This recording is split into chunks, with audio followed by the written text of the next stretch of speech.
Greetings, my friends. Hope you're doing well. Dr. Faisal Sami here, board certified radiologist and CEO of Chicago Telerad. I want to welcome you to this video of 5 steps to starting your own independent teleradiology practice. So step number 1, decide if you want to actually have an independent teleradiology practice, or are you just looking for a teleradiology job? The distinction is key, right? So if you're just looking to transition into teleradiology and just have a job, there's nothing wrong with that. You could work for a big box company, you could work for a teleradiology practice and just have a job. But just keep in mind, you're not actually building a business or a business venture for yourself that'll eventually generate passive income. What you're doing is just still exchanging hours for dollars. And again, there's nothing wrong with that. But keep in mind the distinction. I talk to a lot of radiologists and they confabulate a teleradiology job with a teleradiology business. So even though you may be a 1099 contractor and you can deduct business expenses and those sorts of things, if you're just working for one client and you have a very fixed schedule and somebody has to approve your hours and you're working holidays and weekends and you're not really working the schedule that you really want to work, you really have a job. So just keep that in mind.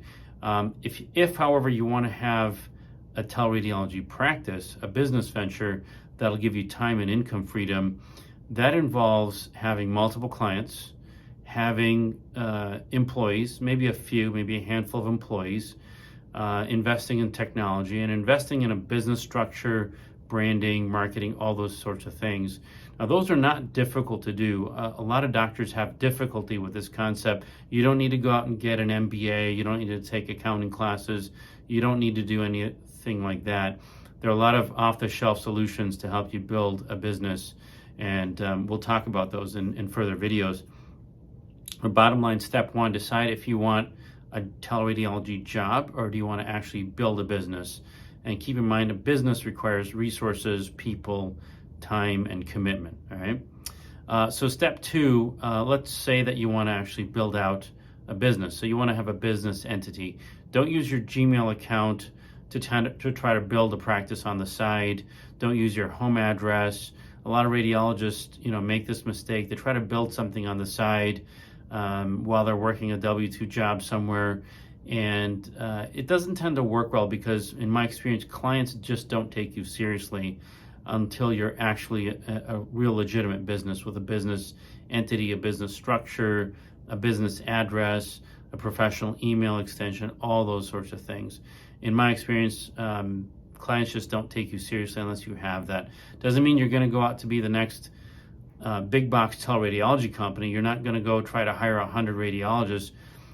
I'm talking to the person who wants to build out, maybe 5-10 clients and have 5 to 10 teleradiologists working for them and generating passive income. It's very doable. I've done it, and I can share with you the steps to make that happen. So step 2, get a professional entity, professional branding, a professional website, professional email extension, do all those things, okay? Step 3, and this is again another mind shift is that you're going to have people working with you.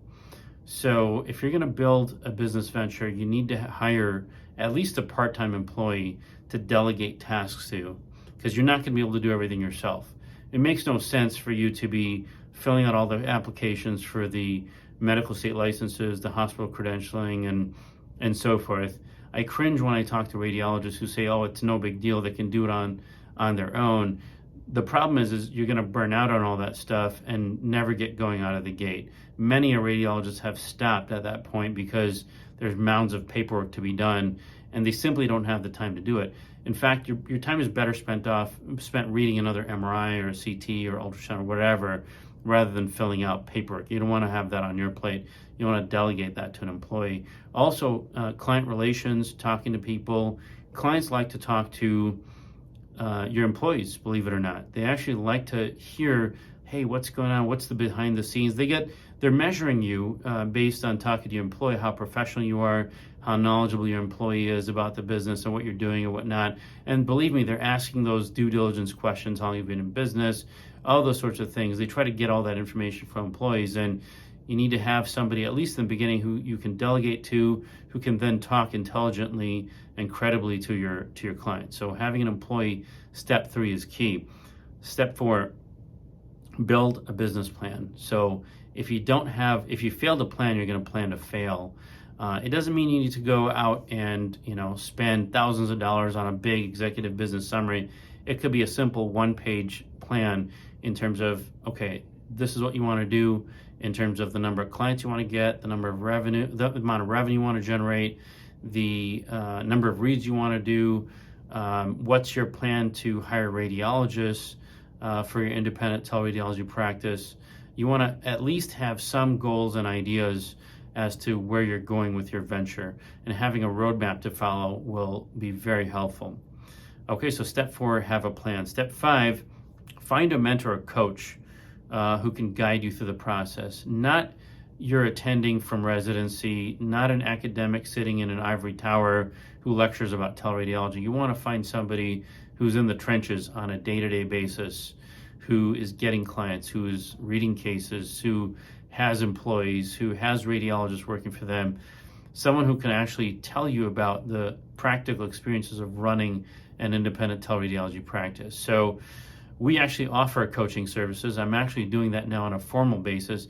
I have radiologists, I get the call maybe 5-10 times a month about how do I start a teleradiology practice, whatnot, based on different LinkedIn posts and all that. So we actually have a formal coaching program for that, and we can share that with you in a discovery session. So finding a mentor, whoever that is, a business mentor, an academic mentor, hopefully somebody who's actually doing the business that you want to get into. So if it's teleradiology, we offer that service, and we are in the business every day. We've been doing it for years.